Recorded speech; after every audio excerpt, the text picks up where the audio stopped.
Now, more and more readers around the world are starting to open up Korean books, as a growing number of them have started to gain global recognition for their literary merits. Please Look After Mum by Shin Kyung-suk was critically acclaimed internationally, with the English translation by Kim Ji-young winning the 2011 Man Asian Literary Prize. The Vegetarian by Hangang became the first Korean book to win the Man Booker International Prize in 2016. Now, bringing these works to life for a global audience are Korean to English translators who are being celebrated for their role that enables readers to really immerse themselves in the uniqueness of Korean culture and society. For a glimpse into how they make this magic happen, I'm joined today by two award-winning translators of Korean literature, Jacob Levine, a poet and translator who is currently Assistant Professor of Creative Writing at Korea University. It's lovely to see you today. Nice to see you. Thank you for having me on. Thank you. We also have Janet Hong, writer and literary translator, joining us all the way from Vancouver, Canada. It's wonderful to have you with us. Thank you so much for having me. Well, we're going to go straight into the discussion. Now, let's start with you. Mr. Levine. Your translation of Kim Hee-deum's book, her poetry book, Hysteria, it recently became the first ever book to win both the National Translation Award and the Asian Translation Prize given by the American Literary Translators Association. First of all, a big congratulations to you. And, well, it's quite a dramatic piece, the words and just the expressions. And in a way, it seems that you would really have to get into the mind of the poet who wrote that. And, well, what made it compelling for you, and how did you really put that into the English language? Well, first of all, it's a co-translation. So I've got my co-translators, so-and-so and Choi Heiji Choi. And together, I think what really is compelling about the book is that, of course, the feminism and the anger is up front, but also Kim Hee-deum is kind of like an outsider in literary culture in Korea. But she has a very direct voice. For instance, there's a line in the poem, in the book, in a poem where she says, "I'm single layered. There's no me inside me." And I think what she means in the book is that she tries to put everything up front. She's unafraid to speak her mind very directly. And I think that's originally what drew us and what's so powerful about the work. But also something that's really interesting about it, for me personally, is that it's really funny. I mean, she's got a really great sense of humor. There's a lot of dark humor, but it also has a lot of really light moments and a lot of irony. And so I think that's really compelling to me as well. It does seem like a very candid piece. And, well, as a poet, what really drew you to Korean poetry? I mean, what do you find so striking about it? I think, like I came to Korea not knowing very much about Korean poetry. But there's a character in a Roberto Bolaño book that, when he's a poet, when he goes to a different country, and he says, like, it's your job as a poet, as somebody interested in poetry, to translate the poets of other countries when you go there. And so I think when I came here, I started to learn more. And beginning after the IMF crisis with the Mirepa poets, I kind of felt attractive to that kind of poetry because they were using a lot of surrealism, a lot of grotesque imagery that was really appealing to me as a reader. But also there's a directness about a lot of the poetry, particularly Kim Hee-deum's poetry, where she uses a lot of persona, but also simultaneously, I feel like what she says is so direct and she doesn't hide it. And I felt like that's kind of a brave position. Yeah. Right, so no smoke and mirrors. Right. Well, now, Miss Hong, your translation of Bluebeard's First Wife, that was very recently published and very well received in the United States, becoming the second Korean book to have made the US Weekly News Magazine's Publisher Weekly's top 10 books of the 2020 list, following Hangang's The Vegetarian in 2016. What elements of the story do you think really resonated with global readers? Well, I find that question simply incredible. The fact is, the book was first published in Korea 18 years ago in 2002. And the fact that it's striking a chord today with a global audience is amazing. And not just striking a chord, but Reviewers are describing it as feminist fiction and shocking and timely. I think there are several reasons why the book is resonating with so many people. Many of the stories in the collection, they center on women's experiences, featuring women who are exhausted, women who are oppressed by societal and familial expectations, women who are oppressed by their husbands. In fact, much of Ha's work is described as feminist fiction, or a term that's being used more, that's come up a few times now, domestic surrealism, which again is so surprising to me because this work was published back in 2002. And despite the work being very literary, Ha mixes genres like the film Parasite, using shock, horror, and suspense to examine contemporary gender-based violence. So it's very literary, but also very entertaining, and it forces you to pay attention. Right, it's still very relevant today. And well, Janet, I want to know what really motivates you as you translate these pieces, and how do you manage to really find the character's voice? I love being the one to introduce new things to people. There are certain stories and writers that you read and you know you have to translate. You have to be the one to translate them.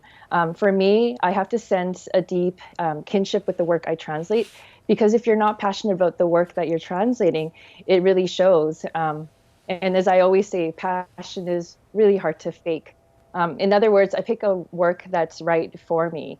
Voices that I'm confident that I can inhabit.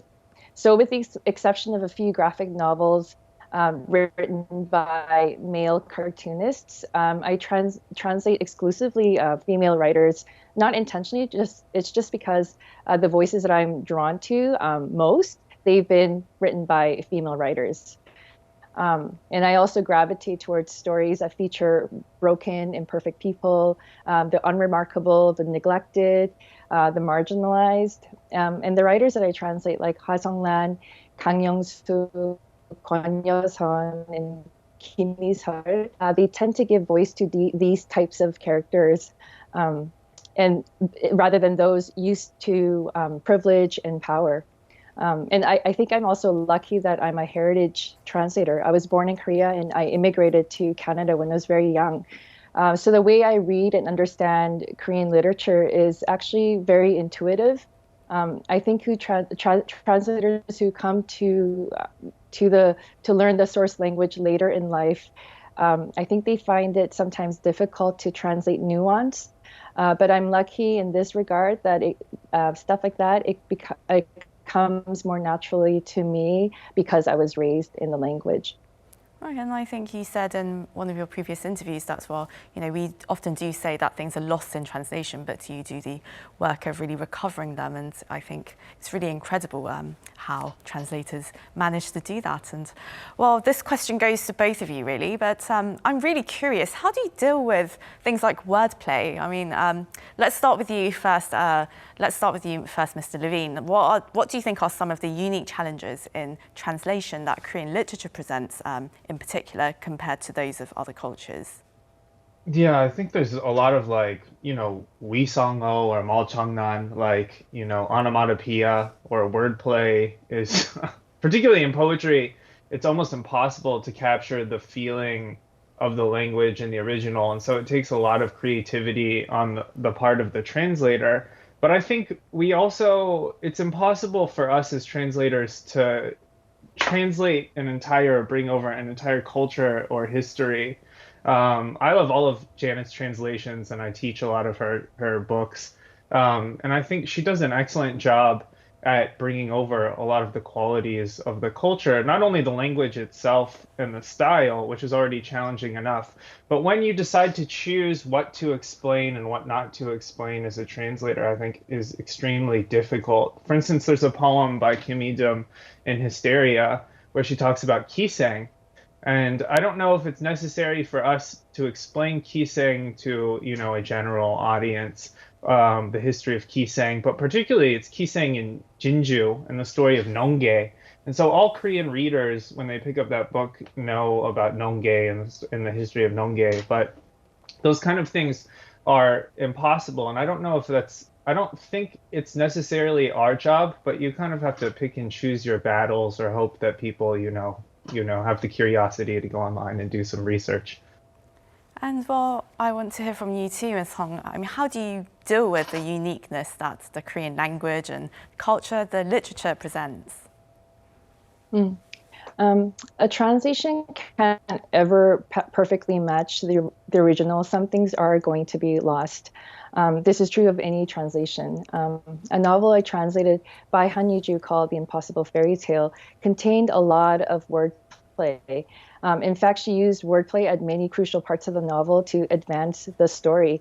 So I had to come up with creative solutions. In those cases, I had to ask myself what absolutely needed to be there, what I couldn't afford to lose. It would have been nice to keep every single meaning, but that just isn't possible when you're dealing with double entendres, word scrambles, and palindromes. And in the end, I had to sacrifice certain elements and emphasize what I felt were the author's main intentions. Well, now, Mr. Levine, global readers, they were quite fascinated with how books like Please Look After Mum use very interesting ways of presenting the story, like using a second-person perspective, which is rarely done in English literature. What kinds of creative or unique expressions do you think are used in Korean literature? Well, I kind of tied in with the last question you asked. I think something that's really impossible to translate is satori, like any kind of dialect or regional dialect. I just taught Grass, Janet's translation of the manhwa check, yeah, the graphic novel Grass in my class, and there's satori in there, Busan satori, in old satori, and that how do you bring over something like satori? How do you bring over the feeling? And it's always this huge question because you don't want to make a regional dialect from one country into a regional dialect of another country. Like a Scottish Because accent or something? yeah, right, because that erases the culture and the heritage and the history of that dialect. And so I think it's something that as a translator, you're like, I I want it so bad, but sometimes there's no solution. You have to start, I think when you start doing it, if you come from the position that you're going to perfectly capture the original and bring it over, that's a failure. So if you come from the position like it's impossible, the act of translating a work of art is impossible, and therefore you have to give yourself the flexibility to do, something new, and allow yourself the space to also be an artist, to make up for that loss with something new and original. And now, Ms. Hong, well, as Mr. Levine just mentioned, you also translate graphic novels in addition to stories.